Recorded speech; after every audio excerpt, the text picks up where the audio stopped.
I feel like garbage. Cue the music.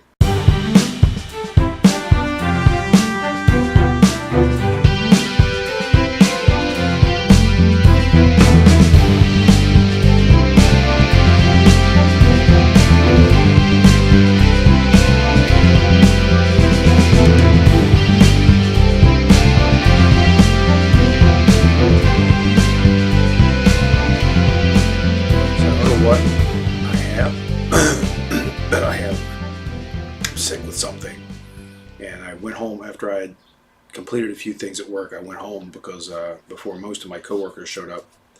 I could have worked through it, but my main concern from staying home from work is that I don't like the idea of getting my coworkers sick.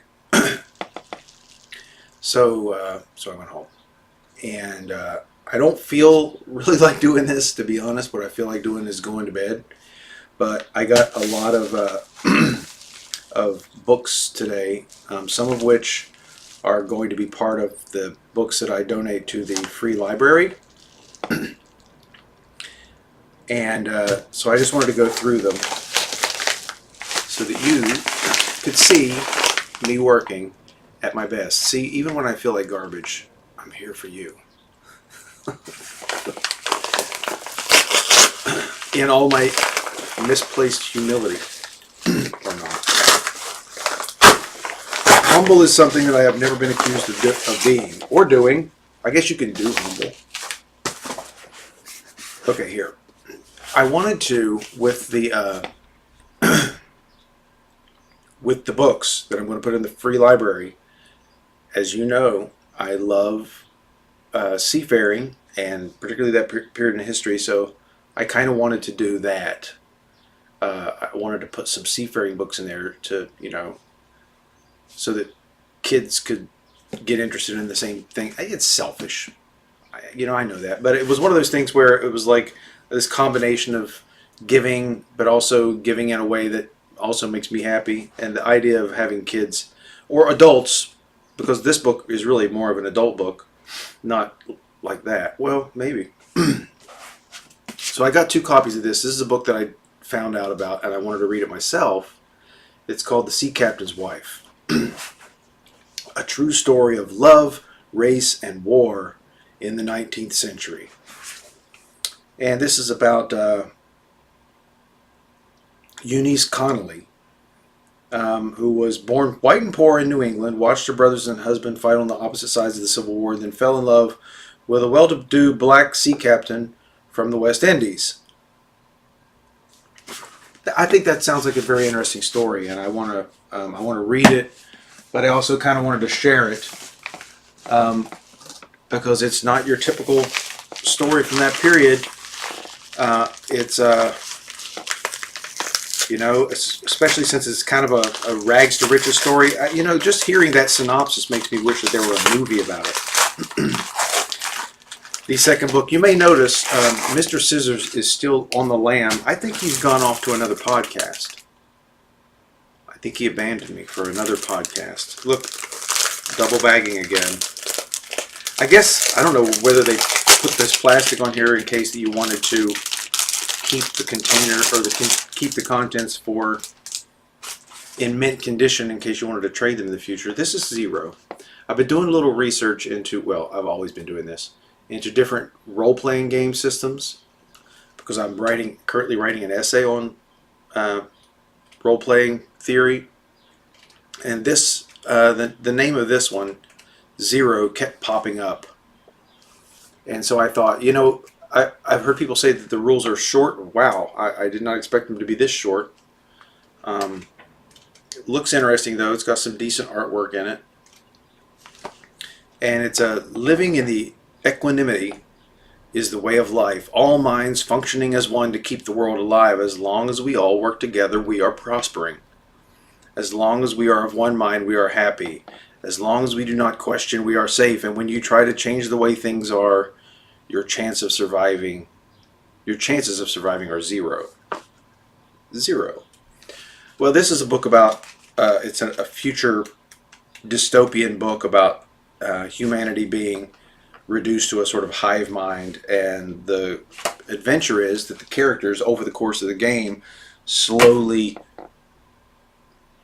become individuals, which is not, of course, what the equanimity wants.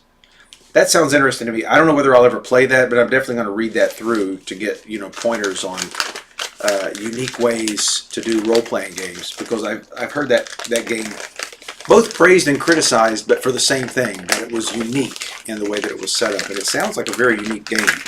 I can't imagine a role-playing game where you start out as a member of the board and slowly work your way into individuality. These sorts of packing bags, I don't like them.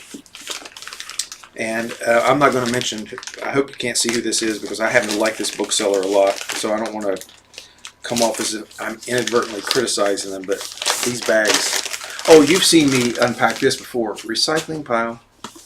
This is another sale. This is a book I have already that I'm going to put. It's Blackjack's African American Seamen in the Age of Sail. So much cool stuff out of this book, and it just goes into things that you normally don't see in history books, because the history books focus on they focus on different things. And this goes into stuff from that period that I think that most people don't see. And that's what I'm kind of wanting to do with these books. I don't want to just put, well, I'd be fine so long as it was something that the people who might pull stuff out of the free library have never seen. But that was a book about things that I was unaware of, and so I wanted to include that in there. This, again, it was one of those books that I was afraid that I would forget about if I didn't just buy it, and I'm going to put this into my what's becoming a to-read box now. Boy, I am going to be busy reading when I retire, aren't I? I'm going to have so many of these books. Legal systems very different from ours. And this is essentially just legal systems from all over the world. I think that it's the legal systems of Imperial China, Periclean Athens, Saga period Iceland. It just, everything you can possibly imagine. And the authors here went into them and are comparing them and showing that, the way that we think of how the law is done is not the only way. There are lots of different conceptions of law. Islamic law here, Jewish law, Amish law. Did you know that the Amish have their own law system? Romani, Imperial China, which of course was mentioned on the back cover. So, yeah, I'm really, the Plains Indians, I just saw a chapter on the Plains Indians. Irish law, Somali law. So this is going to be something fascinating, I think. This is going to be something that's going to be a very quick read, because I'm just going to burn through it. And this is the last of the 3 books in this episode for the free library. It's American Sailing Ships, Their Plans and History. And the thing about this is really something that only someone who is a detail-oriented nerd, who maybe they've never thought about sailing plans, but they're a big nerd in other things, and they're going to see this and go, oh, look, it's full of diagrams and numbers and stuff, which it is. And of course, now that I say that, like, diagrams, numbers, charts, and there are people out there that are going to see that and they're going to go, you know what, now that I know that there are all these figures and facts about these, I want to know more. And this is also a book that I already had, and I just bought an extra copy because I thought I liked that book when I went through it. So there's someone probably out there who will like that. So we've got 3 nautical books. I want to get up to at least 6 before I take them over there, and hopefully it'll be my parting gift to my neighborhood. I hope you've liked this episode. I hope you've liked it enough to like, share, and subscribe. And I think I'm going to keep doing that. Do it really quickly, because when I do the whole thing where I say, like it, I don't know why you would. I think that that takes a little too long. I like the really quick like, share, and subscribe. And when you subscribe, you'll get notifications so you can come back for more Thoughts of Leith.